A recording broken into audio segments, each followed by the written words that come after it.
ঘর গোছানোর অনেক শর্ট ভিডিওই আমি তোমাদের সাথে শেয়ার করেছি। তো চলো আজকে সেই ভিডিওগুলোরই ফুল ভিডিওটা তোমাদেরকে দেখাই। মানে এগুলো কিন্তু শর্ট ভিডিও না, অ্যাকচুয়ালি এই ভিডিওগুলো আমি অনেক আগেই ক্যাপচার করেছিলাম। এগুলো অনেকটা লং ভিডিও, মানে আমার ডেলি রুটিনটাই এখানে রয়েছে, তবে আমি ছোট করে তোমাদের কাছে শেয়ার করেছি। চলো আজকে সেই ডেলি রুটিনটাই তোমাদের দেখাই। সকাল সকাল ঘুম থেকে উঠেই ওই বিছানাগুলো গুছিয়ে নিলাম। ভাবলাম বাবান তো ঘুমাচ্ছে, এই ফাঁকে সব কাজ সেরে একদম ফোন ঘাঁটতে বসে যাব।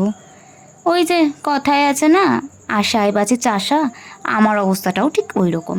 কেন বলছি, দেখো মহারাজা অলরেডি ঘুম থেকে উঠে গেছে।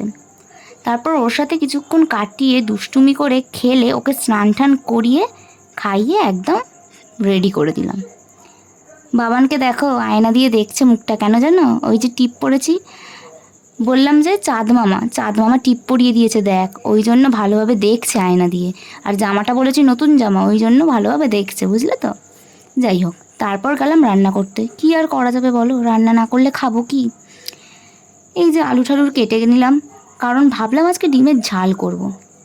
তাই আলুটা কেটে আলু আর ডিমটা একদম সিদ্ধ বসিয়ে নিয়েছি। এই যে দেখছো গাছটাকে নিয়ে নাড়াচাড়া করছি। আরে দূর, নাড়াচাড়া না গো, গাছটাকে পর্যবেক্ষণ করছিলাম। এই দেখো এক চুটকিতে কেমন সব রান্না করে নিয়েছি। আরে না না, ওরকম মনে হয়, ওটা ভিডিওতেই মনে হয়। সময় লেগেছে বাবা, সময় লেগেছে, আসলে ভিডিওটা পুরোটা করা হয়নি, এর জন্য ভুলভ্রান্তি মাপ করবেন। এরপর নিজে ভুড়ি ভোজনটা করে বাবানকে ওষুধ খাওয়াতে বসেছি।